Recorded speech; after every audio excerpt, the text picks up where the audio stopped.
ಯುವ ನಿಧಿ ಯೋಜನೆಯ ಮತ್ತೊಂದು ಅಪ್ಡೇಟ್ಗೆಲ್ಲರಿಗೂ ಸ್ವಾಗತ. ನಾನು ನಿಮ್ಮ ಪ್ರೀತಿಯ ಶಿವು. ಇವತ್ತಿನ ಒಂದು ವಿಡಿಯೋದಲ್ಲಿ ಯುವ ನಿಧಿ ಯೋಜನೆಗೆ ಸಂಬಂಧಪಟ್ಟಂತೆ ಒಂದು ಭರ್ಜರಿ ಗುಡ್ ನ್ಯೂಸ್ ಬಂದಿದೆ. ಅದರ ಬಗ್ಗೆ ನಾವು ಈ ವಿಡಿಯೋದಲ್ಲಿ ಡೀಟೇಲ್ ಆಗಿ ಡಿಸ್ಕಸ್ ಮಾಡ್ತಾ ಹೋಗೋಣ. ವಿಡಿಯೋನ ಸ್ಟಾರ್ಟ್ ಮಾಡ್ತೀನಿ. ಅದಕ್ಕಿಂತ ಮೊದಲು ನೀವಿನ್ನೂ ನಮ್ಮ ಚಾನೆಲನ್ನು ಸಬ್ಸ್ಕ್ರೈಬ್ ಮಾಡದೇ ಇದ್ರೆ ಈ ಕೂಡಲೇ ಸಬ್ಸ್ಕ್ರೈಬ್ ಮಾಡ್ಕೊಳ್ಳಿ ಮತ್ತು ಲೈಕ್ ಮಾಡಿ. ಸೊ ಈಗ ನಾವು ಇನ್ಫಾರ್ಮೇಷನ್ ಅನ್ನು ತಿಳ್ಕೊತಾ ಹೋಗೋಣ.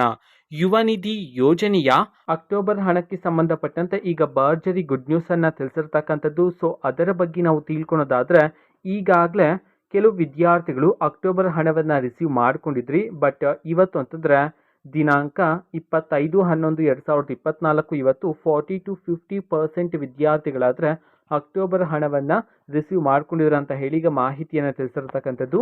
ಓಕೆನಾ, ಈಗಾಗಲೇ ನೀವು ಅಕ್ಟೋಬರ್ ಹಣವನ್ನು ರಿಸೀವ್ ಮಾಡ್ಕೊಂಡಿದ್ರೆ ನೀವೆಲ್ಲರೂ ನವೆಂಬರ್ ಹಣಕ್ಕೋಸ್ಕರ ವೆಯ್ಟ್ ಮಾಡ್ತಿರ್ತೀರ. ನವೆಂಬರ್ ಹಣಕ್ಕೆ ಸಂಬಂಧಪಟ್ಟಂತೆ ನಾನು ನಿಮಗೆ ನೆಕ್ಸ್ಟ್ ಬರ್ತಕ್ಕಂಥ ವಿಡಿಯೋಸಲ್ಲಿ ತಿಳಿಸ್ತಾ ಹೋಗ್ತೀನಿ. ಓಕೆನಾ, ಸೊ ಸದ್ಯಕ್ಕೆ ಇರ್ತಕ್ಕಂತಹ ಮಾಹಿತಿಯ ಪ್ರಕಾರ ಇವತ್ತು 40-50% ಸ್ಟೂಡೆಂಟ್ಸ್ ಆದರೆ ಇವತ್ತು ಅಕ್ಟೋಬರ್ ಹಣವನ್ನು ರಿಸೀವ್ ಮಾಡ್ಕೊಂಡಿದ್ರು ಅಂತ ಹೇಳಿ ಈಗ ಮಾಹಿತಿಯನ್ನು ತಿಳಿಸಿರ್ತಕ್ಕಂಥದ್ದು.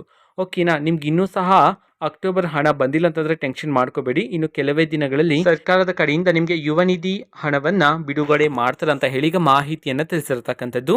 ಓಕೆನಾ, ಸೊ ಇದು ಇವತ್ತಿನ ಒಂದು ವಿಡಿಯೋ. ಸೊ ಇದೇ ರೀತಿ ಗೃಹಲಕ್ಷ್ಮಿ, ಅನ್ನಭಾಗ್ಯ, ಶಕ್ತಿ ಯೋಜನೆ, ಯುವ ನಿಧಿ, ಗೃಹ ಜ್ಯೋತಿ, ಕಾಂಗ್ರೆಸ್ನ ಎಲ್ಲ ಯೋಜನೆಗಳಿಗೆ ಸಂಬಂಧಪಟ್ಟಂತೆ ಇಂಪಾರ್ಟೆಂಟ್ ಅಪ್ಡೇಟ್ಗಳು ನಿಮಗೆ ಈ ಒಂದು ಚಾನೆಲಲ್ಲಿ ಇಮಿಡಿಯೇಟ್ಲಿ ಸಿಗ್ತಿರುತ್ತೆ. ಅದಕ್ಕೋಸ್ಕರ ನೀವಿನ್ನೂ ನಮ್ಮ ಚಾನೆಲನ್ನು ಸಬ್ಸ್ಕ್ರೈಬ್ ಮಾಡದೇ ಇದ್ದರೆ ಈ ಕೂಡಲೇ ಸಬ್ಸ್ಕ್ರೈಬ್ ಮಾಡ್ಕೊಳ್ಳಿ.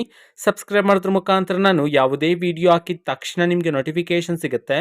ಅದರ ಮುಖಾಂತರ ನೀವು ಬೇಗನೆ ವಿಡಿಯೋವನ್ನು ನೋಡ್ಬೋದಾಗಿರುತ್ತೆ ಮತ್ತು ಆ ವಿಡಿಯೋದಲ್ಲಿರುವ ಇನ್ಫಾರ್ಮೇಷನನ್ನು ನೀವು ತಿಳ್ಕೊಬೋದಾಗಿರುತ್ತೆ. ಮತ್ತೀಗ ನಾವು ಫೇಸ್ಬುಕ್ಕಲ್ಲೂ ಸಹ ವಿಡಿಯೋಸ್ಗಳನ್ನು ಅಪ್ಲೋಡ್ ಮಾಡ್ತಿದ್ದೀವಿ. ಫೇಸ್ಬುಕ್ ಚಾನೆಲ್ ಲಿಂಕನ್ನು ಡಿಸ್ಕ್ರಿಪ್ಷನ್ ಬಾಕ್ಸಲ್ಲಿ ಕೊಟ್ಟಿರ್ತೀನಿ, ಕ್ಲಿಕ್ ಮಾಡಿಬಿಟ್ಟು ಫಾಲೋ ಮಾಡಿ. ಓಕೆನಾ, ಸೊ ಥ್ಯಾಂಕ್ ಯು, ಬಾಯ್.